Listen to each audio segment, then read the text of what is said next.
करू सुरुवात. हं. करू. एकदा पंढरपुरामध्ये आषाढीची यात्रा भरलेली. तर पांडुरंग आणि रुक्मिणीचा दोघांचा संवाद आहे या दृष्टांतामध्ये.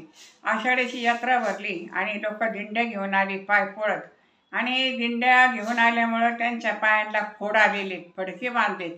आणि अशा सगळ्या दिंड्या आषाढी एकादशीला वाळवंटामध्ये उतरलेल्या आहेत.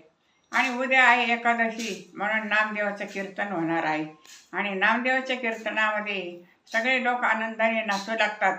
म्हणून अगोदर रुक्मिणी पांडुरंगाला 3 दिवस सारखी म्हणत राहिली की देवा, ह्या वर्षी आषाढी एकादशी एवढी भरली म्हणली की अशी आषाढी मागं भरली नाही आणि पुढं भरली नाही, इतकी आषाढी खूप भरली म्हणे ह्या वेळेस.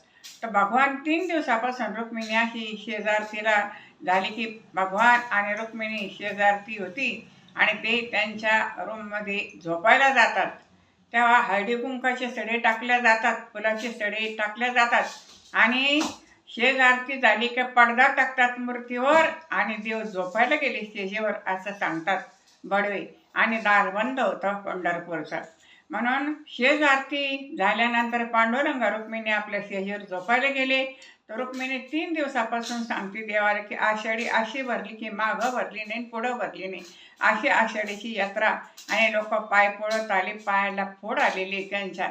पण देव काही उत्तर देत नाही रुक्मिणीच्या बोलण्याला. मग रुक्मिणी 3ऱ्या दिवशी म्हणू लागली की देवा, मी तुम्हाला 3 दिवसापासून भक्ताचं सांगते की त्यांच्या पायाला फोडं आलेत, दिंड्या घेऊन आले, अशी आषाढी एकादशी मागं भरली नाही, पुढं भरली नाही. मी 3 दिवसापासून तुम्हाला सांगते, पण तुम्ही माझ्या प्रश्नाला काहीच उत्तर देत नाही आणि हो म्हणत नाही. याचं काय कारण आहे, असं रुक्मिणी पांडुरंगाला बोलली. तर पांडुरंग म्हणतात, रुक्मिणी तुला काय सांगू, अगं माझे खरे भक्त अजून आले नाही.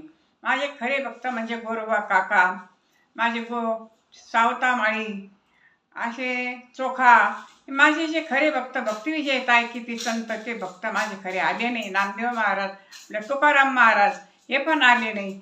आणि जे खरे भक्त आहे ते आले नाही, म्हणून मी ह्या ह्या जे दिंडे घेऊन आली, ही हौशे गौशे आणि नवशे 3 प्रकारचे लोक इथं जमलेले, यांना खरी भक्तीचं वर्म कळत नाही, असं रुक्मिणीला सांगू लागले. त्यामुळे एक काही खरं आणि खोटं आहे म्हणे. अहो एवढे प्रेमाने लोक पाय पळत आले, त्यांच्या पायाला फोडं आले, आणि तुम्ही म्हणतात की हा हौशे गौशे नवशे आली आणि माझे खरे भक्त आले नाही, हे काही खरे भक्त नाही का?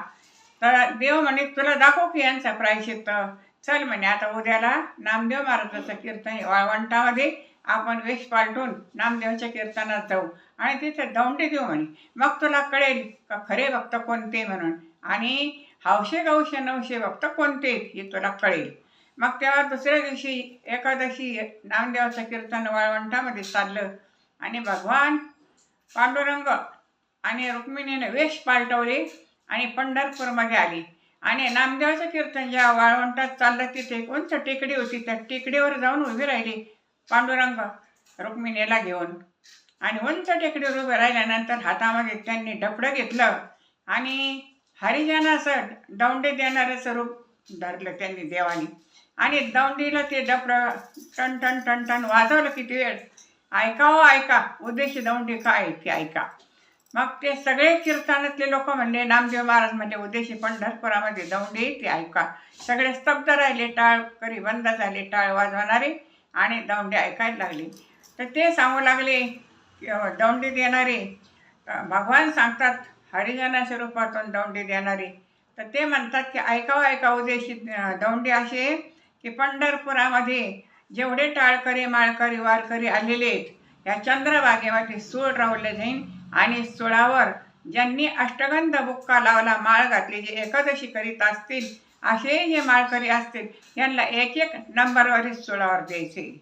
असं सुळावर द्यायचे उद्या. अशी दौंडी झाल्यानंतर त्या बसल्या ठिकाणी लोक कीर्तनाच्या ठिकाणी अष्टगंध बुक्का कपाळाला लावलेला असताना पुसून टाकला, आणि गळ्यातल्या माळी तडातड तोडून जागीच वाळू उकरली आणि वाळूमध्ये माळी पुरून टाकले.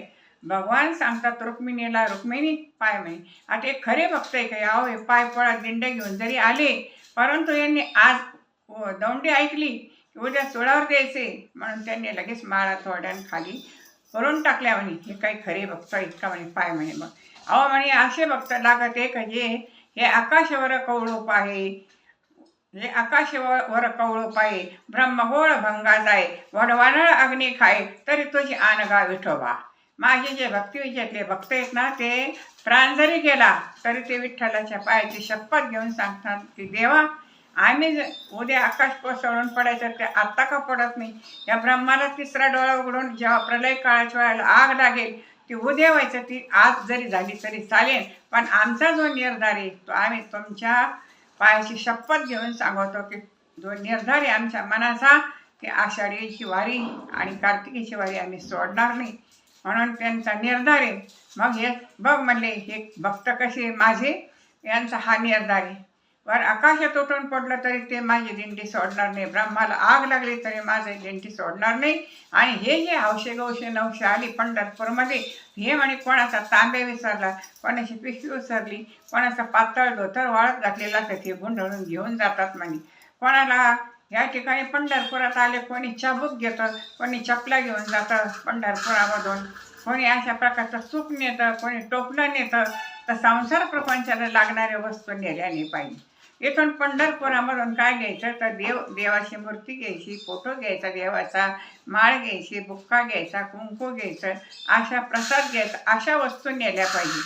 तर हे लोक सगळ्या संसाराच्या वस्तू घेऊन जातात. चाबूक कुठं, चपला टोपलं चाटून येतात, काही पण नेतात. संसाराच्या वस्तू इथून न्यायच्या नसतात. हे लोक म्हणजे हौशेने येतात.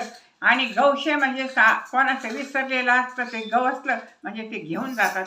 आणि नवशे म्हणजे नवस करायला येतात की पंढरपुरामध्ये देवा माझ्या विहिरीला पाणी लागू दे, माझ्या